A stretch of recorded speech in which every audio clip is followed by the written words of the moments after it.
Assalamualaikum warahmatullahi wabarakatuh. Alhamdulillahirabbil alamin.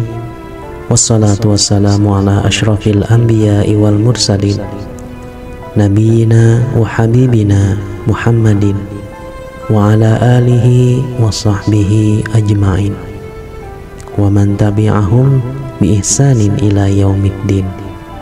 Amma ba'd. Puji syukur kita hadiratkan kepada Allah Subhanahu wa Ta'ala yang telah memberikan nikmat iman dan Islam kepada kita semua, sehingga alhamdulillah kita bersama-sama dapat berkumpul di channel YouTube ini. Salawat dan salam tercurahkan kepada Nabi kita, Nabi Muhammad SAW, kepada keluarga, sahabat-sahabatnya, dan pengikutnya hingga akhir zaman kelak. Ikhwatul iman rahimakumullah.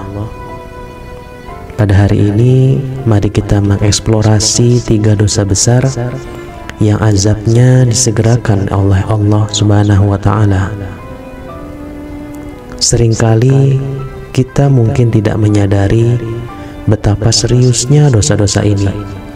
Namun mereka adalah pelanggaran terhadap prinsip-prinsip utama dalam Islam yang harus kita hindari. Yang pertama adalah durhaka kepada orang tua. Sebuah dosa besar yang sering diabaikan oleh anak kepada orang tua. Allah Subhanahu wa Ta'ala memberikan posisi yang sangat mulia kepada orang tua dalam Islam. Mereka adalah pilar keluarga, dan ketaatan kepada mereka adalah salah satu kewajiban yang tertinggi dalam agama kita. Allah berfirman dalam Quran surat Al-Isra ayat 23 yang artinya, dan Tuhanmu telah memerintahkan supaya kamu jangan menyembah selain Allah, dan hendaklah kamu berbuat baik kepada ibu dan bapakmu dengan sebaik-baiknya. Jika salah seorang di antara keduanya atau kedua-duanya sampai berumur lanjut dan dalam pemeliharaanmu, maka sekali-kali janganlah kamu mengatakan kepada keduanya perkataan "ah", dan janganlah kamu membentak mereka, dan ucapkanlah kepada mereka perkataan yang mulia. Durhaka kepada Allah atau durhaka kepada orang tua adalah pelanggaran terhadap perintah Allah dan menciptakan gangguan dalam relasi kita dengan Allah. Mengapa Allah menekankan hal ini? Karena hubungan dengan orang tua adalah cerminan hubungan kita dengan Allah sendiri. Jika kita tidak dapat menghormati dan mentaati orang tua, bagaimana kita bisa berharap untuk memperoleh kasih sayang Allah?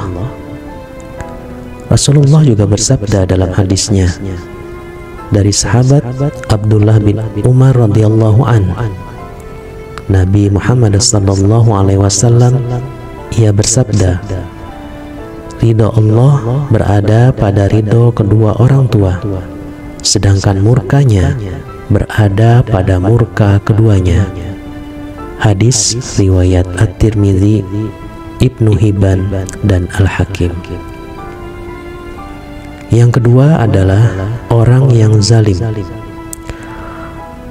Dosa kedua yang harus dihindari dan disegerakan balasannya oleh Allah adalah kezaliman. Allah adalah Maha Adil dan mencintai keadilan.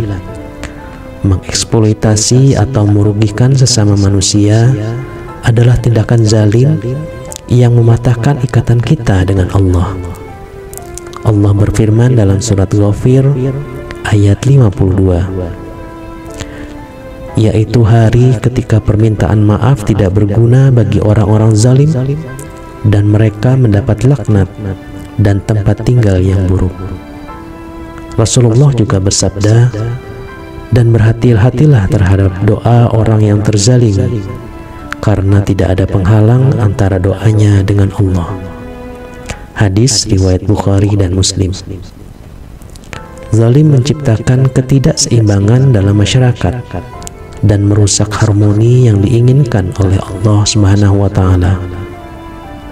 Membantu yang lemah, menegakkan keadilan, dan memerangi kezaliman adalah tindakan yang mendekatkan kita kepada Allah. Dalam tindakan-tindakan ini, kita mencerminkan sifat-sifat Allah yang adil. Kemudian yang terakhir adalah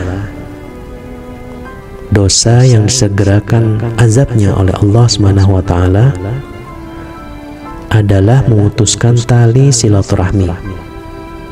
Allah menciptakan manusia sebagai makhluk sosial yang harus menjaga hubungan baik dengan sesama.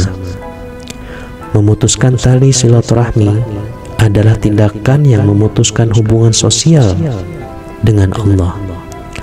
Rasulullah Sallallahu Alaihi Wasallam bersabda dari Abu Muhammad Jubair bin Mut'im radhiyallahu an, tidak akan masuk surga orang yang memutus tali silaturahim.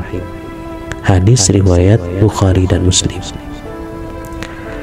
Dalam semua tiga dosa yang baru kita sebutkan di atas, kita harus merenungkan konsekuensi seriusnya dan bagaimana mereka merenggut cinta Allah dari hati kita. Ketika kita menghindari durhaka kepada orang tua, menjauhi perbuatan zalim, dan mempertahankan silaturahmi, otomatis kita mendekatkan diri kepada Allah dan merasakan rahmat-Nya.